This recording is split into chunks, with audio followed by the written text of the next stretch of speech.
We're going to talk about a RAD project. This is the Greensboro Housing Authority project that recently closed it's Hampton Home public housing project and converted it to a project-based Section 8 community under the RAD program. It actually also used FHA mortgage financing for some repair work on the property.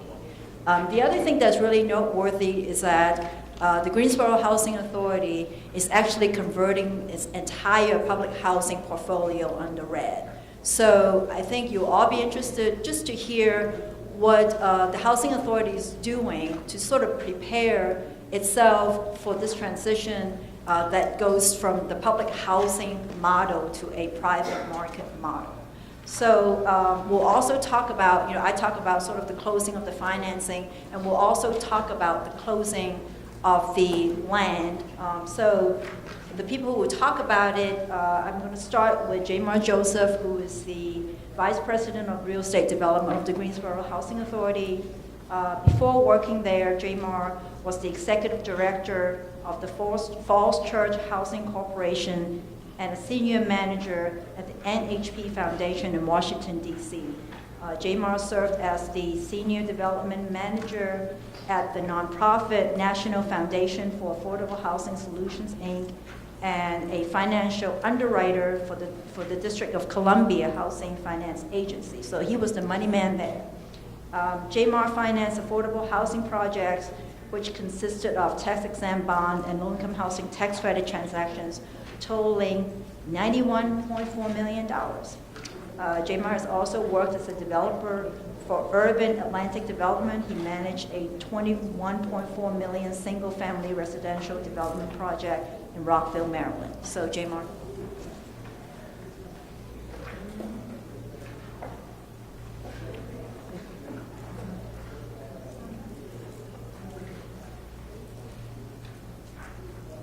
Good morning, everyone. All right. Do a little bit of participation again because we've had some moving of chairs and things. Raise your hand quickly if you are either have a RAD award or interested in doing RAD or want to learn more about the RAD process so I can get a sense of who I'm talking to. Okay, it's about half. Also, tell me a little bit about yourself. If you're executive director or chairman of the board or on the board of your housing authority, let me know. Okay. All right. And then, so, the chairman. Okay. And so for the most, so I got about a quarter, 30%. And then for the rest, redevelopment professionals, capital improvements, the like, or operations. About most of the group. Okay. All right, so that's good to know. Again, my name is Jaymar Joseph. I'm with the Greensboro Housing Authority. I'm in charge of the real estate development portfolio and also in charge of the capital improvements for our agency. We are the second largest housing authority in North Carolina on volume of units being ACC units, tenant-based vouchers, and mixed finance.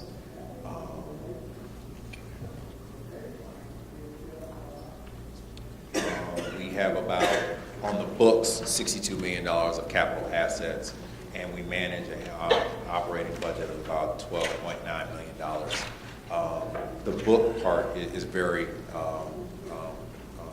particular, and I wanted to point out because through the development process and through the renovation process and through the RAD process, we'll be increasing and creating value. So that number is going to grow.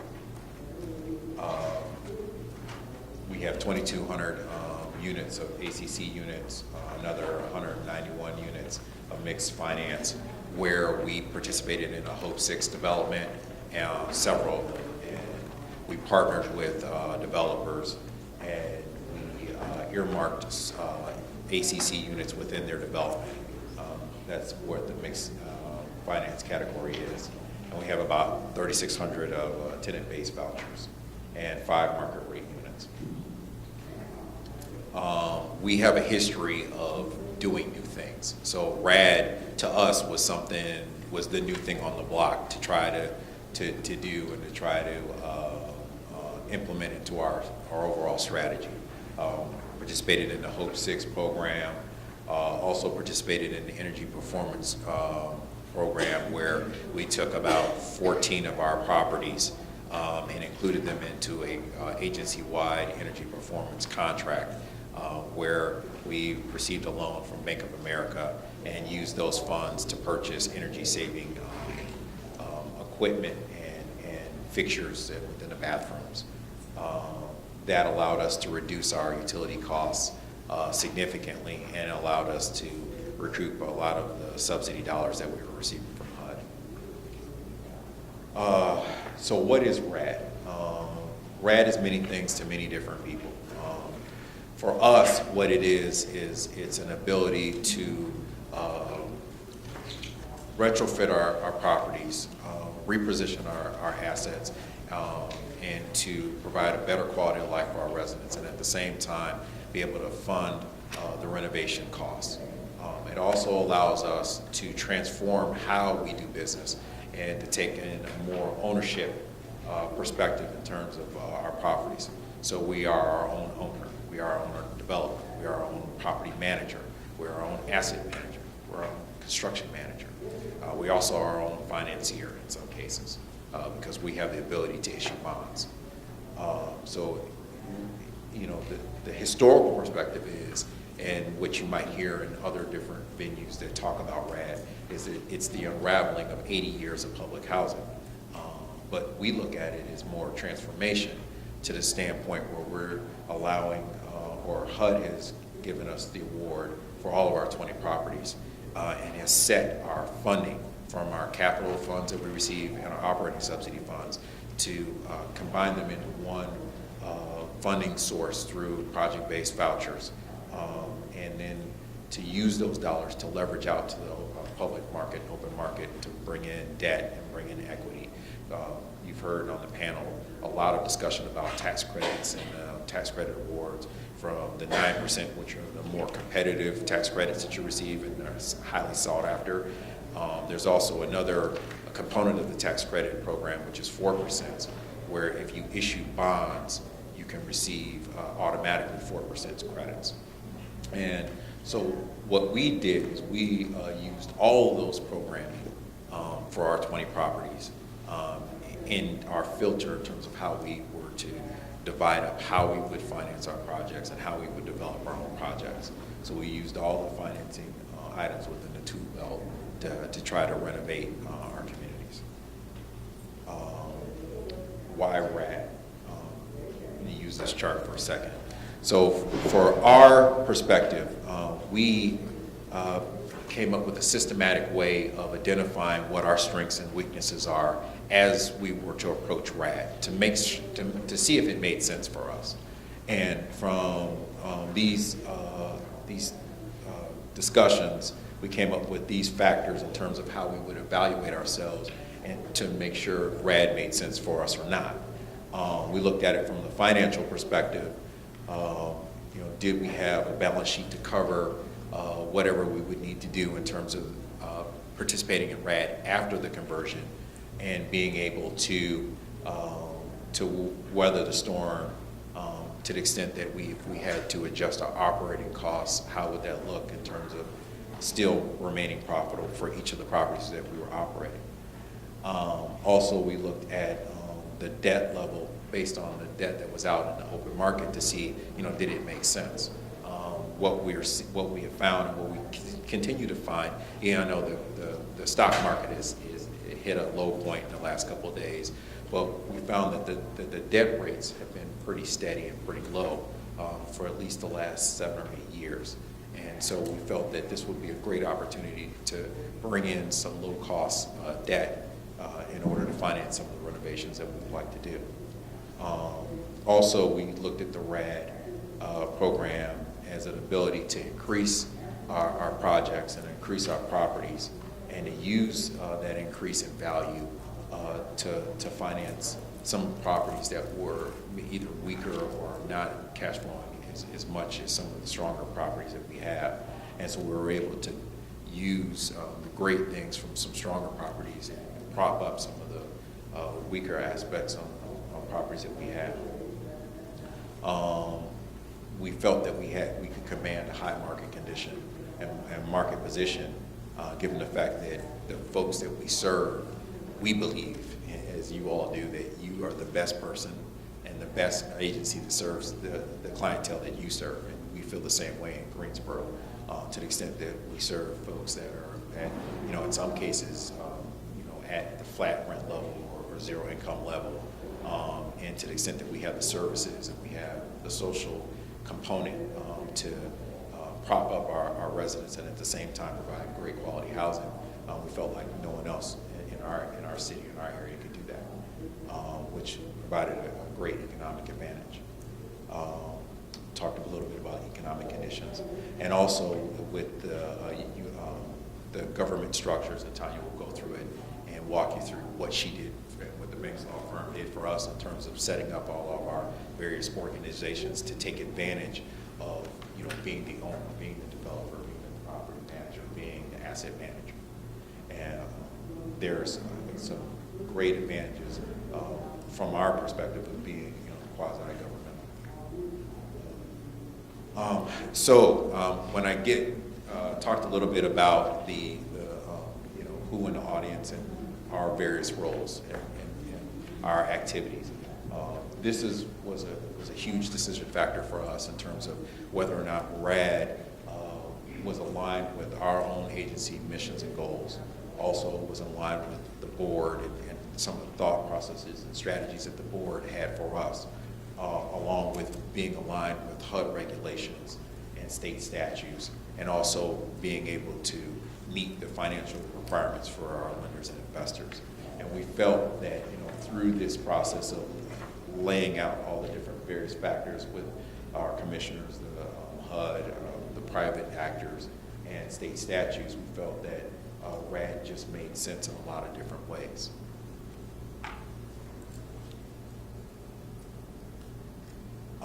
And so we used this kind of a staggered approach in terms of identifying our properties and how our properties stacked up with the RAD program.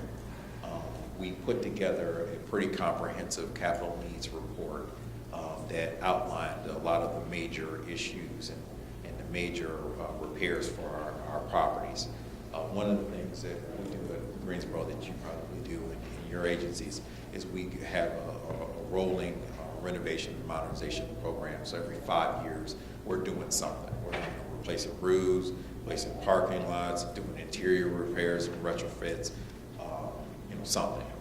And I think that with the rolling amount of rehab work that we did for all of our properties, it allowed us to push down a lot of the cost of construction, where we wouldn't have to go in and do a complete demolition and rebuild or complete substantial rehab effort, because it's just we were doing things over time. Also, and this is something to point out as well, in the RAD program, and you'll kind of see this in some of the other programmings that you have some pretty good, healthy debates and discussions with all various parts of your agency, with operations, with capital improvements, with social services, with lease up, because every department has their own best approach, best practice, best way of doing things.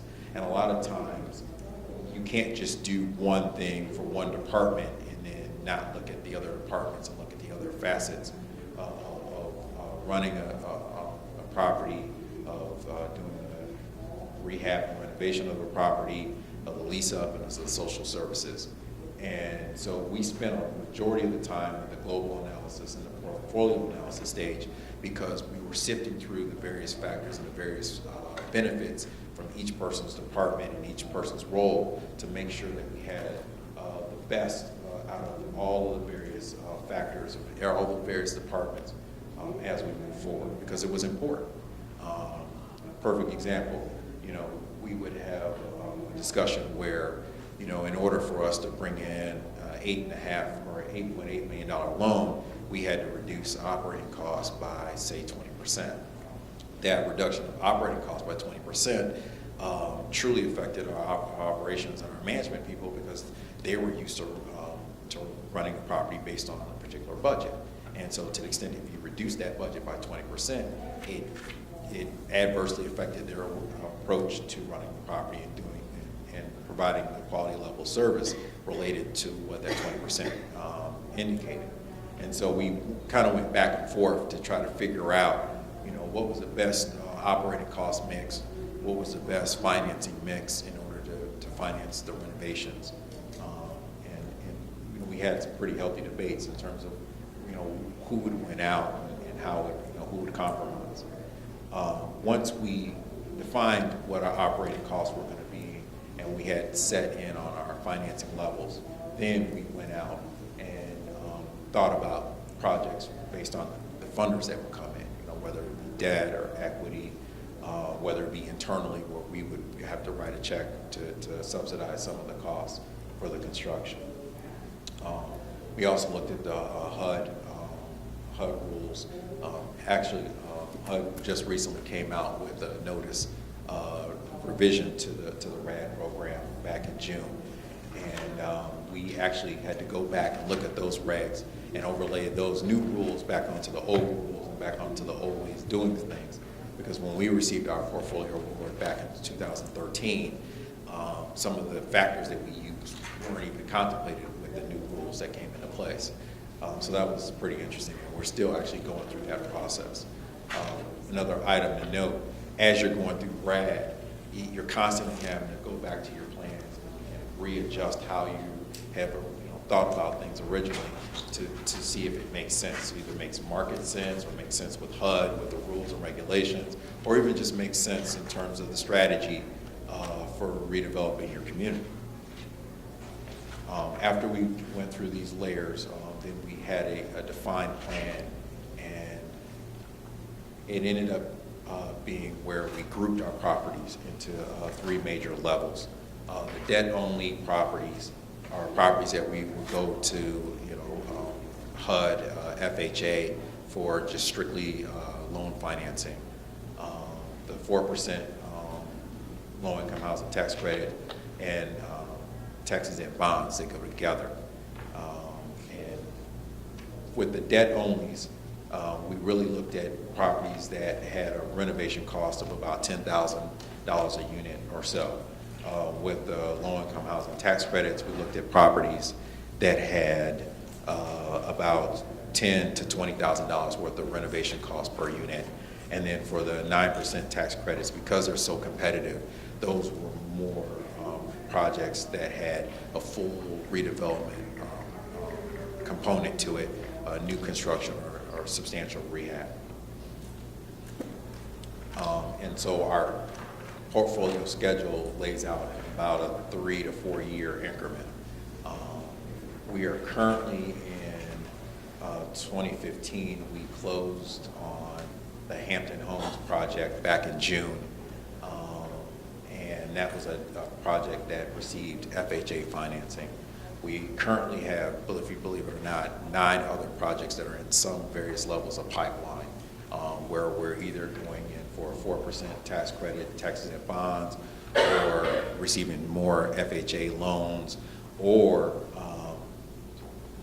just closing the projects without any additional financing and using our own dollars to finance the renovation costs. In those projects, there's about 4 to 5 of those projects.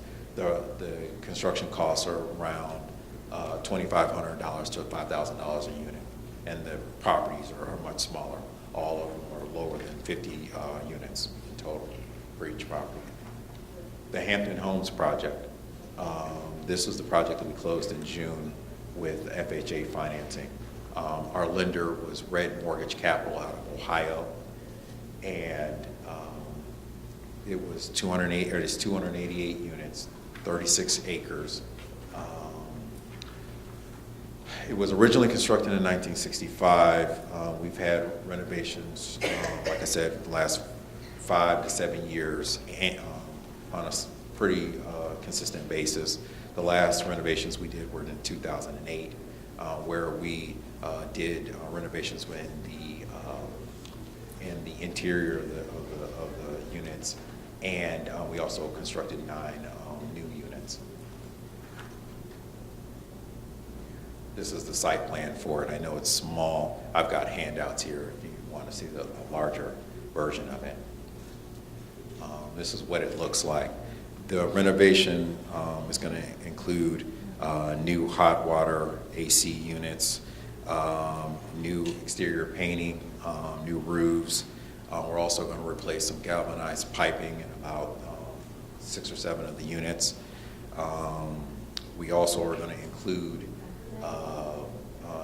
ADA playground surfacing for our playground areas, clean out our storm lines, enhance our landscaping, add more grass to some barren areas throughout the community, and also do the roof repairs.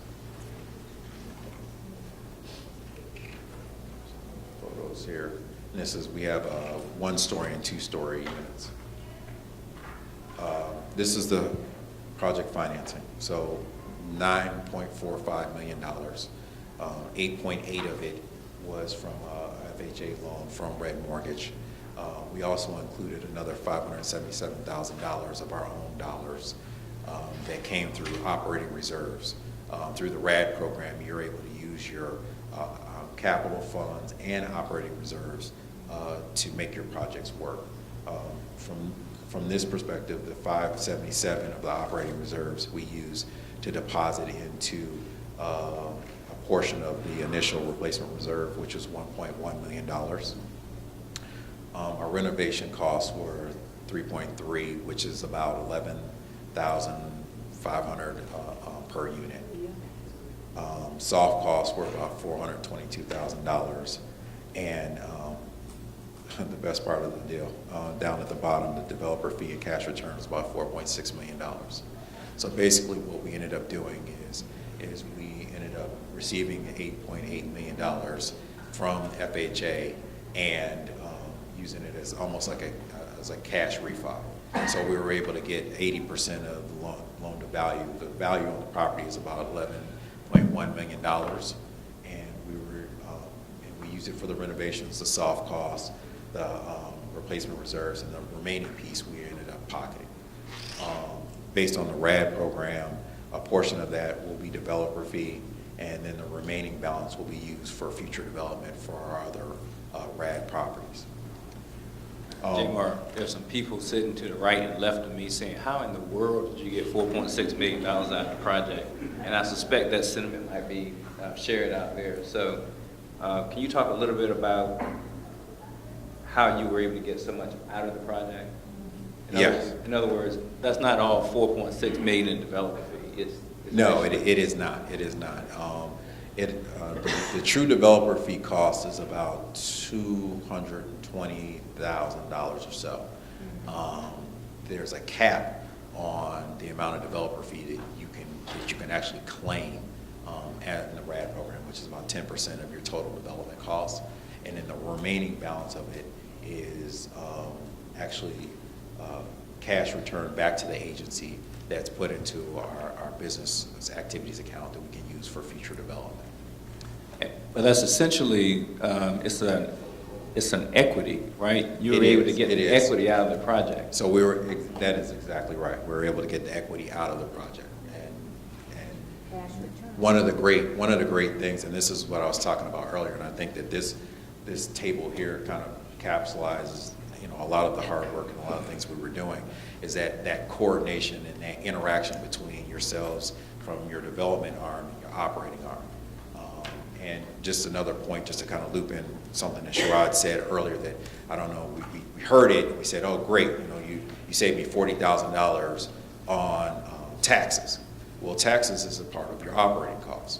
And so to the extent that you save $40,000 because you either have a pilot or you have an exemption on taxes, it really increases your mortgage amount to about $600,000 to $700,000.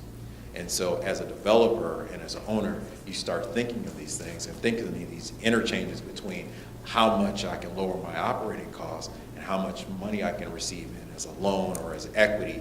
It really starts having, a true discussion and a true factor in terms of how you structure your projects. With ours, it was a lot, and we're still going through it. It's a labor of love because, for me, I'm standing up here as a developer, and I'm like, yeah, we can run the property at, 20% less operating costs. And then my operations vice president look at me like I grew 3 heads. Like, how am I going to run the property with 20% less? And you figure that out for me, and then I'll sign off on the 20% less. And so we have to, we do that interchange. And then, so maybe it's 10% less, maybe we meet in the middle, but that 10% less allows us to bring in another $500,000 or $600,000 in loan money. You have a question? Is your 20% less primarily a decrease in your staff? It is not. It is not. We actually get creative. So we start mapping out all of our operating costs, looking at, how much does it cost to turn a unit? How much are you putting into supplies? One item to note, when the initial replacement reserve, you can use those dollars to fund some of your direct material costs related to your turns or related to your swap outs of ranges, refrigerators, or what have you. And so that's a way where we're taking dollars out of the sources and uses and running it in through the operating side to help defray some of those costs. Because before you were just, a cost is a cost. You weren't really trying to figure out, well, is it something that is a replacement cost, or is it a regular cost, or is it extraordinary cost, or those are the type of discussions you start having, because the way you categorize your expenses is the way you can probably pull down some dollars from your sources and uses. Question? Did I hear you say that you did an energy performance contract on 14-year development? We did. In going to RAD, what happened to that debt? So what we ended up doing is we ended up using our operating reserves to pay down on a partial basis every property that we would convert into the RAD program. And we worked out a negotiated structured pay down with our lender, because originally they were like, you convert one of your properties over, then you got to pay off all the debt all at once. And so we were able to have them break up the payments and receive partial payments for a short period of time. What that did, though, is that it wasn't that every time we closed a property we were able to do a pay down. It was under 5 pay downs a year or something like that. So it made it worth their while, and at the same time it allowed you to keep a little bit of your money and use your reserves as you come out of RAD to pay down on the loan, or use those reserve dollars like we did to pay down some of the initial replacement reserves. For the essence of time, I'm going to move on, but I have cards. If anyone has any questions after this, I'll be available. Really quick, wanted to talk a little bit about the RAD process. Residents were key. So we met with the residents 3 or 4 times. We met with them twice before we submitted our RAD application for a CHAP, which is a commitment for a HAP contract. And then we met once or twice after to let them know what we were planning to do in terms of the renovations and how the RAD process was going. So we kept them involved and let them know when we closed the transaction and when we were going to start with the renovation effort. And that's key. We did that for our residents, and we also did that for our staff. So everyone was in the loop and everyone knew what we were doing. And so we had transparency. Once you receive your CHAP award, there are several milestones that HUD wants you to complete. You have to go through your PIC, and you have to identify your units in PIC. You have to update your agency plan to say that you're going to go through the RAD program.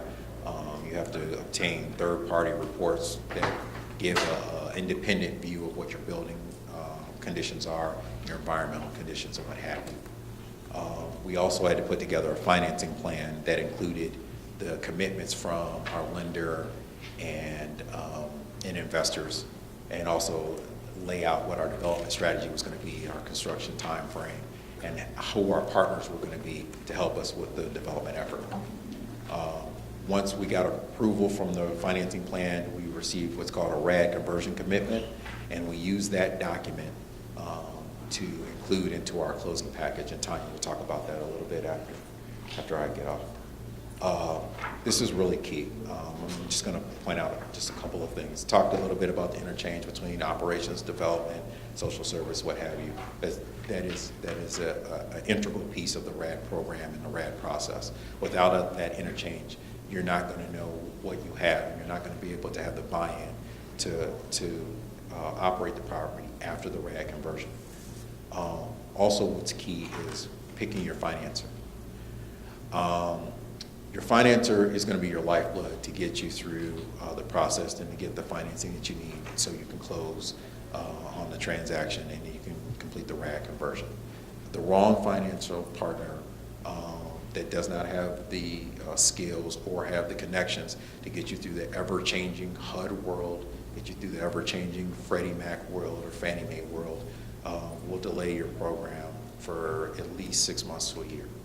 And especially with the HUD piece and the FHA piece, HUD is evolving, as you all know. Application will go into our local field office in Greensboro, will change to Atlanta, will change to Fort Worth, might change out to Albuquerque. You never know.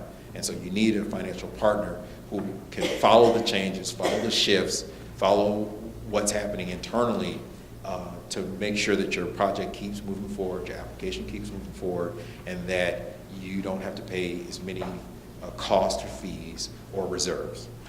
Because the reserve is another expense that is dollars out of your pocket or out of your development budget or out of your developer fee that just sits in an account somewhere. And then you do pull it down and it is yours, but it isn't yours today. And that's the most important thing, to have the most amount of dollars for your project today, either for your project or for your fees, because it isn't cheap and it is time consuming and it is a process. And so to the extent that you can follow through the process by getting a quality product and being paid for what you do is important. Another piece is the financing plan, the management plan. If you act as your own property manager, your life will change. You will have different requirements, a different way of doing things. It may not be a complete conversion to a market rate approach, but it's going to be different. It's not going to be, well, we have, $500,000 for operating costs. I got to spend all that $500,000 up. It's, hey, if I can spend $300,000 on my operating costs, well, then I just saved my agency $200,000, and that $200,000 goes back to us in our bottom line for us to do another project, help another community, help another family. And that's kind of the way we've been looking at things and our approach to our RAD program and our way of life. Is your conversion to PBB or PBB? PBB. And as PBB, we're also the contract administrator. That's another feather in the cap that I forgot to mention. So property manager, asset manager, contract administrator, contract administration fees.